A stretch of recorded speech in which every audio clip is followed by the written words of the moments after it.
know what a mechanic is? A hitman. The Mechanic stars Jason Statham as Arthur Bishop, an elite assassin for hire with few emotional attachments in his life. You're a damn machine. After the death of his mentor and only friend Harry, played by Donald Sutherland, Bishop finds himself lusting for revenge.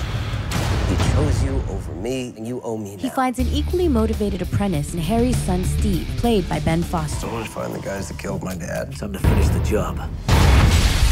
And together, they hunt down the people responsible for Harry's death. Save the fuel. We're coming for you.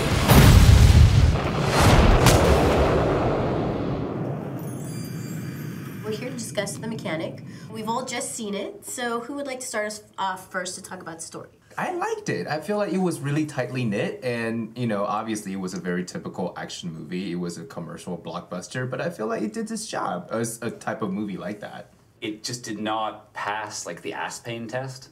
What's an ass pain? Well, if I'm sitting in the theater and I can actually... Is this something they talk about in Harvard? No, if you're sitting in the theater and you notice and you can feel the pain in your ass as opposed to being sucked into the movie, it's so slow. It gets so bogged down in, like, this character psychology, and it's dark and it's brooding, and Jason Statham spending all this time staring out into the bayou when he should be going out and, like, kicking some serious You are ass. so off. You are so whack this week.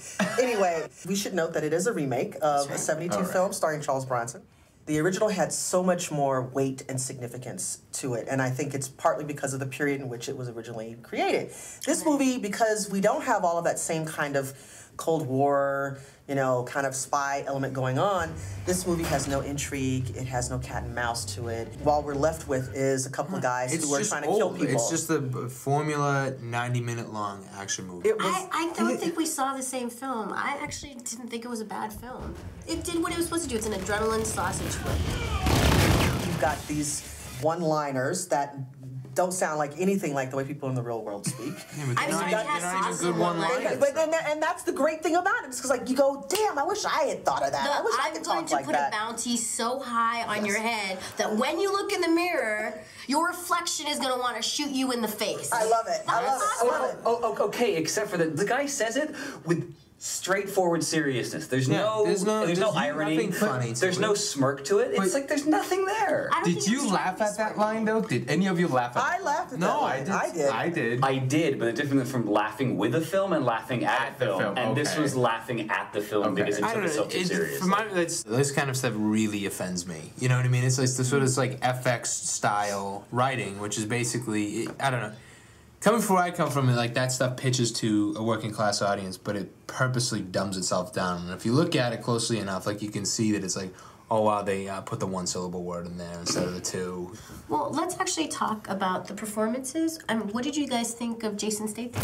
You know what? Honestly, I didn't enjoy him as much as I usually do, but I think he's very consistent, and I think he plays his image really, really well, and I'm sure, like, people will like him again in this movie because he is just that action star. But his face is completely blank. It's just he's lit really nicely. He's got that crazy temple. Yeah, but it's an action film. You're not going to Jason Statham for an interior performance. You're going there for his jaw. You're going there for his Jason ass. Statham is the worst person that can, I mean, I love Jason Statham, but he's the worst person he could have picked for this role. I mean, he's supposed to be Who else could he's supposed to be this subtle assassin that can move in and out of disasters. It's like if a body drops in a room, who are you going to look for? The meanest looking guy in the room. He's the meanest looking person on the planet. I thought he was fabulous and I wanted more of him. Well, let's maybe talk about some of the supporting actors, like Donald Sutherland, Ben Foster. I thought that Donald Sutherland was supposed to lend the movie with a level of seriousness and sophistication and gravitas. That's one of the things that's supposed to help us take the movie seriously. Yeah. It did not do a good job of establishing motive for people like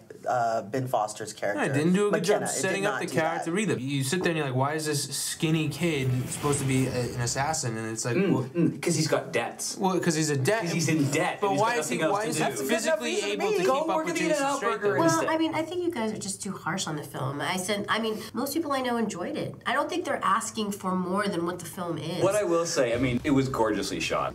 The interiors, especially, you know, Jason Statham's house. Did you like the cemetery? You're talking about gorgeously shot. It looks like a 90-minute long Silverado commercial. That's not true. I mean, well lit. It makes really good use of this. A lot of exteriors, like shots of Yeah, a lot of exteriors, a lot of that bleak, kind of steely gray. I thought that great use of Yeah. music. I think that the film delivers on a promise and a commitment to the audience, which is to be, you know, short and sweet. Wham, bam, thank you, ma'am. And you've got nice things to look at. You got a few explosions. You got some fight scenes, it just and so on seemed and so really forth. self-conscious to me. Like the whole time, I couldn't separate the fact. I was like, I'm watching a movie. I think maybe we should take it to a vote then. Should everybody take their tickets? Sure. All right, so it's The Mechanic. So do we want to see it, stream it, or skip it? I think that as long as you can not compare it to the original and you can just enjoy it for what it is on the surface, I think it's a fun romp. However, I think it's good to watch it at home on a nice big HD TV. So I'm going to say stream it. What if you only have like a 19-inch black and white? Okay, then. I'll go next. I enjoyed the movie. I felt like it was a consistent, you know, like a blockbuster commercial film. But for me, I personally wouldn't spend my $13 in a theater for it, so I would say stream it. Nah, it's boring. It's aggressively unfun. Skip it. All right.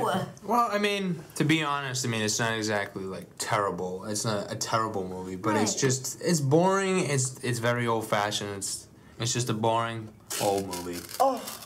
Skip it. Okay, it looks like we have one ticket, so we say stream it. We say stream it. All right. All right. It's my boy. Chin chin. Chin chin.